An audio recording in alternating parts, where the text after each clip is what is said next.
Hey guys, I'm Levi Gates and this is DETALKS. With me as always, Mr. Ivan LaCroix of Optimum Polymer Technologies. Welcome, Ivan. Thank you very much, sir. And Mr. Dan Williams of Optimum Polymer Technologies. Welcome, Dan. Thank you, sir. This one's all about respect among peers. Basically what DETALKS is all about. Our goal here is to educate, inform, and help others be better detailers and persons in the community, period. Exactly. And the hardest part about detailing and being on the internet, in the Facebook groups, in social media, period, is you got the guys that they know it all. Yeah, basically, they're like a troll. And not saying these detailers aren't good detailers. They may be fascinating, amazing, do some beautiful work. It's how you interact with the industry, with other people that you're trying to talk to. You know, we're not talking about the guy who details a car, another guy sees it, or another detailer sees it and goes, oh man, what products did you use? And he's like, oh, it's my secret. Yeah. You know, that I attest to a insecurity. They're not all that excited about other detailers learning about their project. They're just there to clean a car.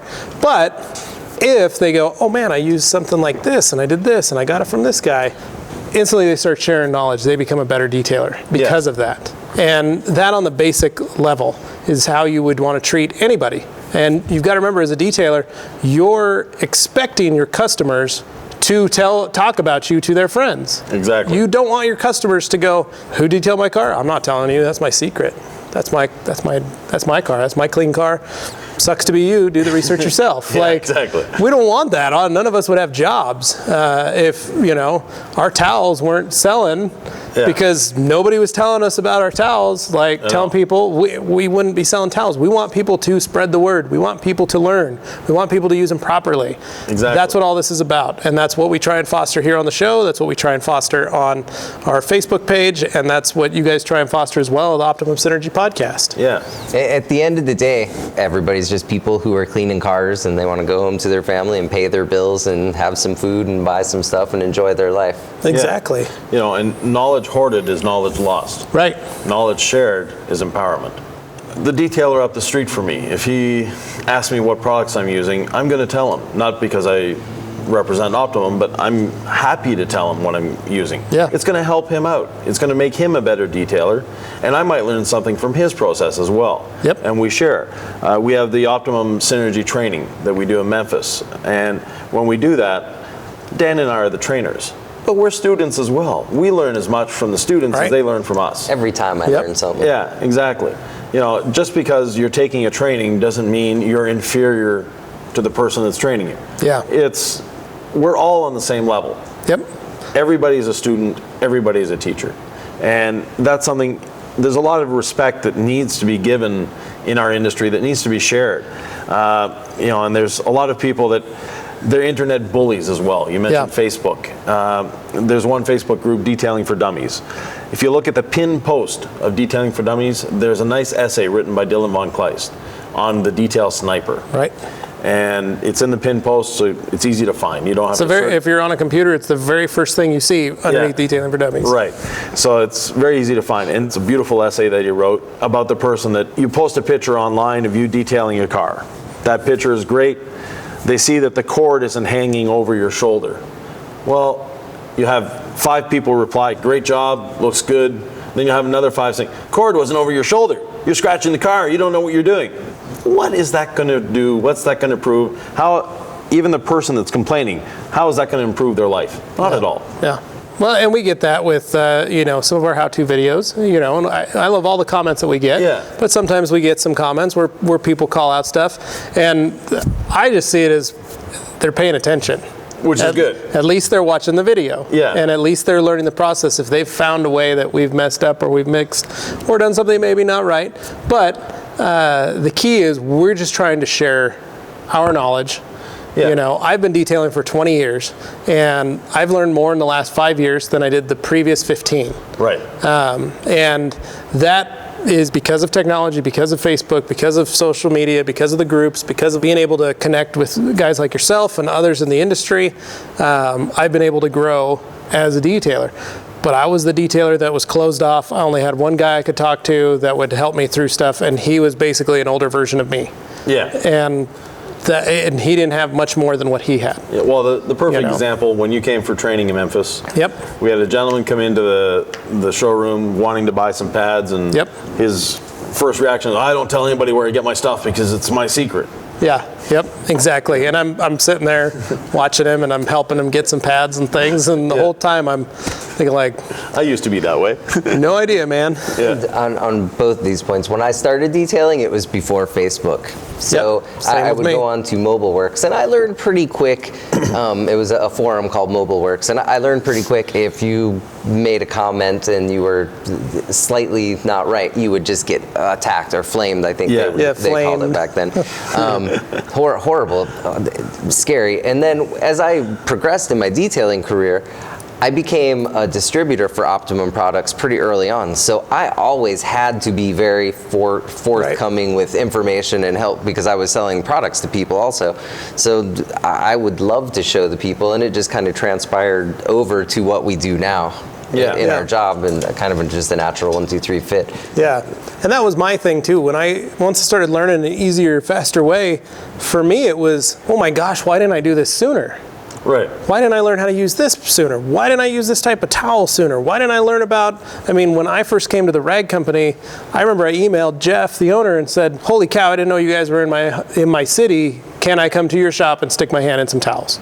Yeah. I just wanted to, and he was like, yes, come.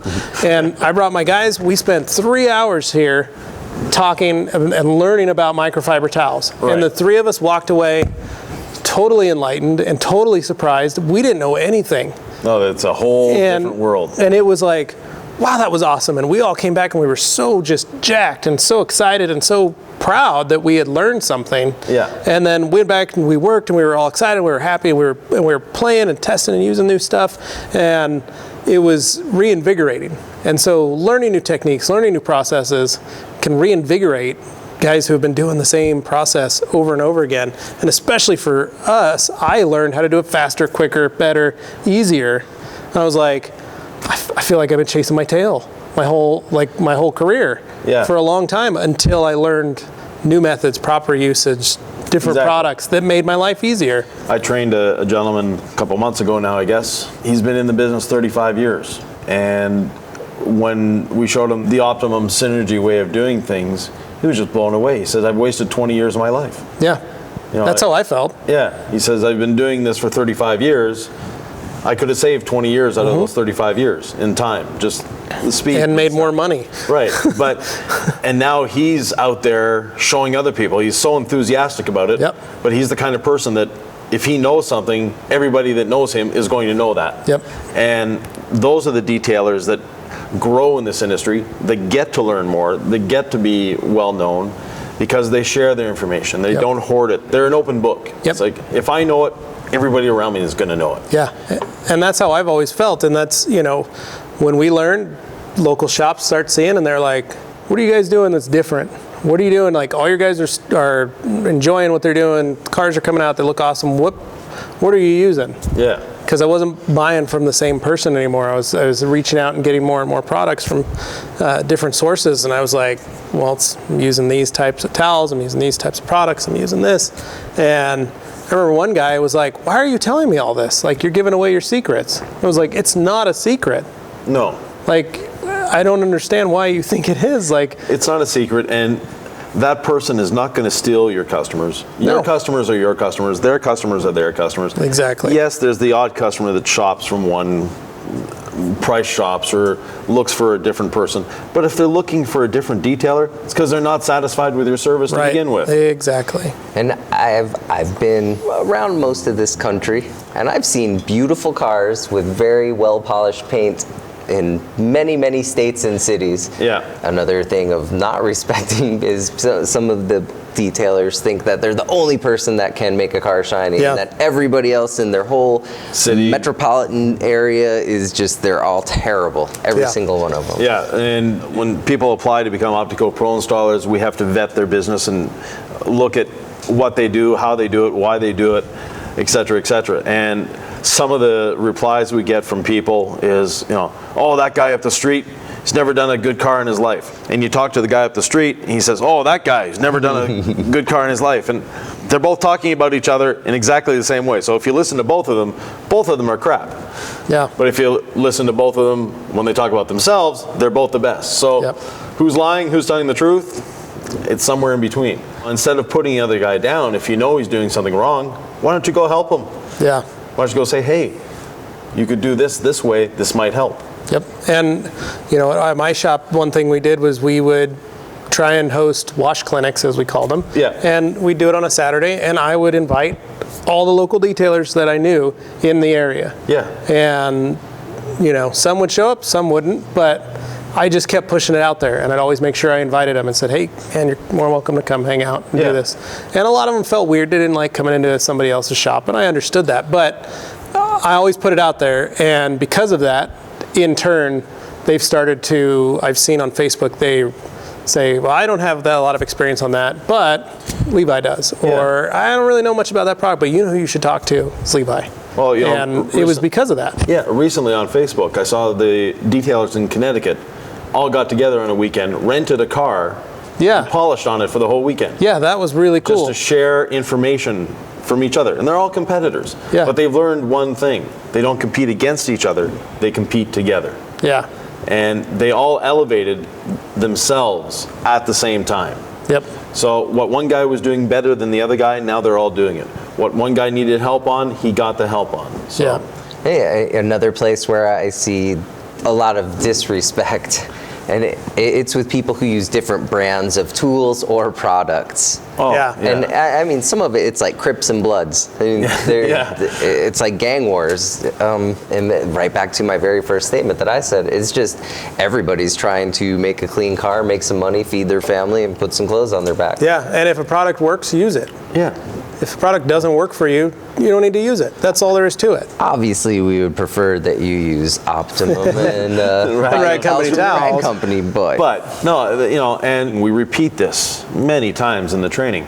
There's no real wrong way of doing things. Yep. As long as you end up with a clean car and a satisfied customer, you've done it right. Yep. Now, you might have been able to do it more efficiently, you might have been able to do it more profitably, you may have been able to do it more respectfully for the environment, or however you want to look at it, but there's no right way of doing things, and there's no necessarily wrong way. Yep. Well, there are wrong ways. Yeah, there are some wrong ways. If you start with the wheels and then go to the top of the car. Another one would be your high-end detailers and your production detailers. Again, mass disrespect for each other. Yeah. But really no reason. Yeah. No reason whatsoever. And having been on both sides of the fences on that, the production guys have something to learn from the high-end guys, but the high-end guys have a lot to learn from the production guys as well. Yep.